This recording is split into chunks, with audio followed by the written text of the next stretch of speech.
Dear all, it's my pleasure to welcome today Ms. Fidan Abdullayeva, who is an educational project manager in SOS organization. Welcome, Fidan. Hi, Sabrine. Hi, everyone. Hi.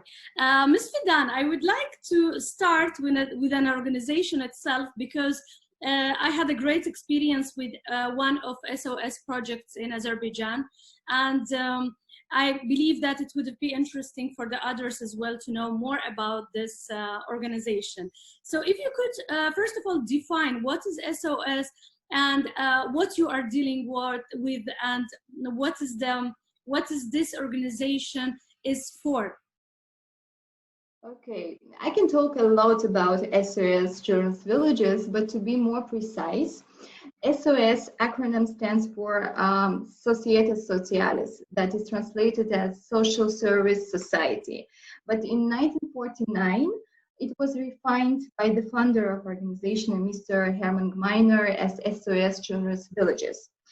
And SOS Children's Villages Azerbaijan is an umbrella organization of SOS Children's Villages International, and it was funded in Azerbaijan in 1999 with the initiative of our national leader, Fidan Abdullayeva, and the president of the organization was appointed from that day till today is Mrs. Fidan Abdullayeva.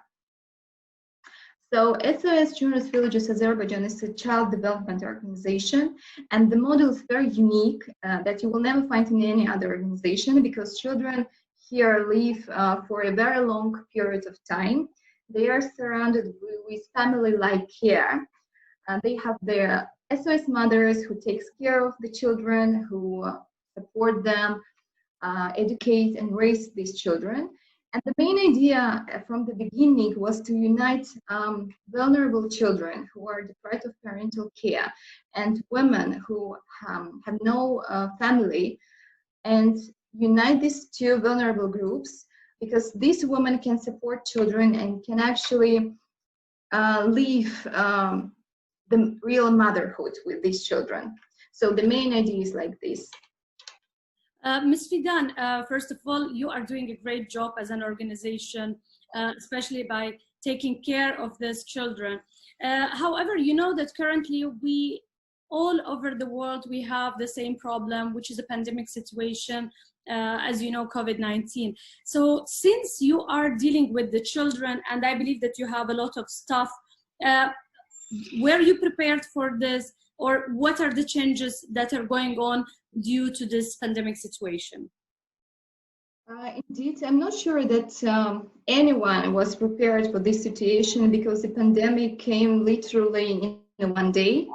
And like millions of the children left from their schools in every country, the same happened to our children living under care of SOS. And I would define actually the preparedness into four directions as from my point of view.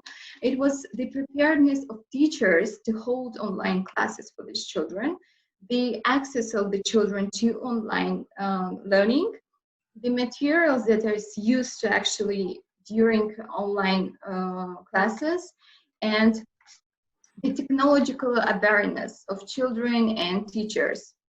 But the good news is that UNESCO launched a global education coalition where we see many global organizations came together, and many courses are now free of charge. So children from disadvantaged families and also all people can access these courses and be in line and with educational matters.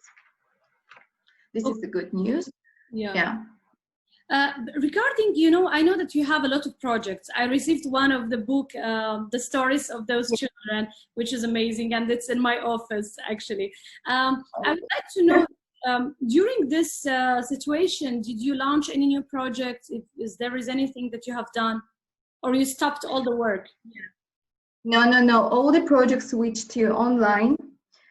Even supervisions of SOS mothers, the psychological counseling, everything switched to online mode. And the project you mentioned is Young Writers. The project unites children deprived of parental care, refugees children from different parts of the world in writing their own fairy tales. and we publish books since 2016. But this year, due to pandemic, we decided to switch the model of the format of the project to International Children's Magazine. And together with my colleague, Enara Shapazadeh, we decided that the rubrics will help children to be, to make researches, to debate over some cases. And these rubrics are based on the interest of the children, actually. And the project started almost when the pandemic came, and it's in its implementation. We already received research from the children, illustrations from the children, even from rural areas of the villages in our republic. And I would like to thank all the teachers and colleagues who is involved in this process.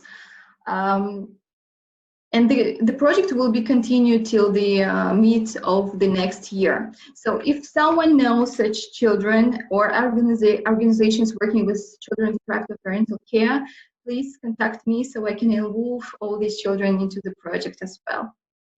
That's a great news, to be honest. I would definitely also try to, to let you know if there is anyone who is interested. Yeah. To ask regarding the work and motherhood during the current time period. So what is done regarding this? What you could tell us regarding this? Yes, indeed, not only schools, but also home, work from home is now taking place. Implemented, yes, all over the world, actually, yes. All over the world. So we see children have studies in the next room, and you need to work and how to balance this, the job and motherhood.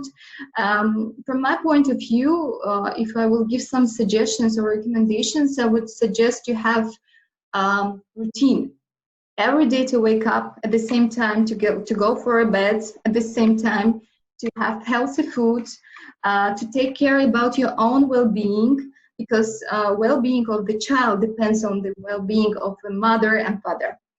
And to have realistic and meaningful expectations. I will not suggest to talk about the virus to your child in depth about the bad consequences, but I would rather suggest to talk about the minimum requirements that is needed for your safety and safety of your child, like washing hands, eating healthy food, be on the fresh air.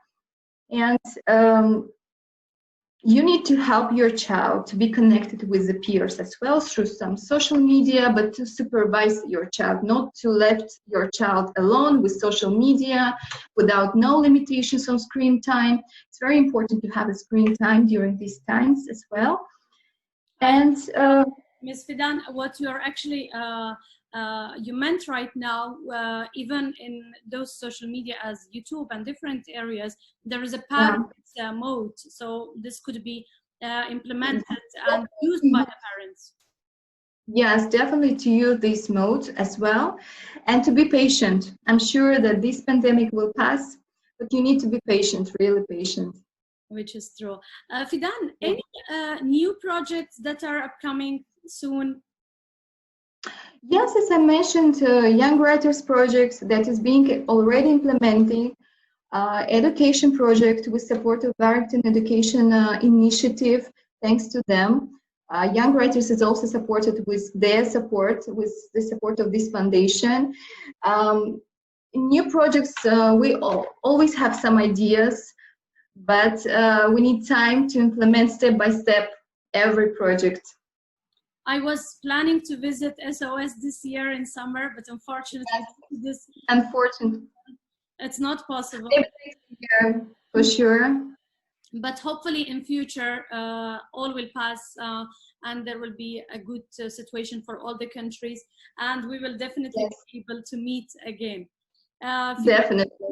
I would like to thank you for your time and for all the great work of SOS. I would like to congratulate all those who are involved in those projects and this organization. Thank you very much.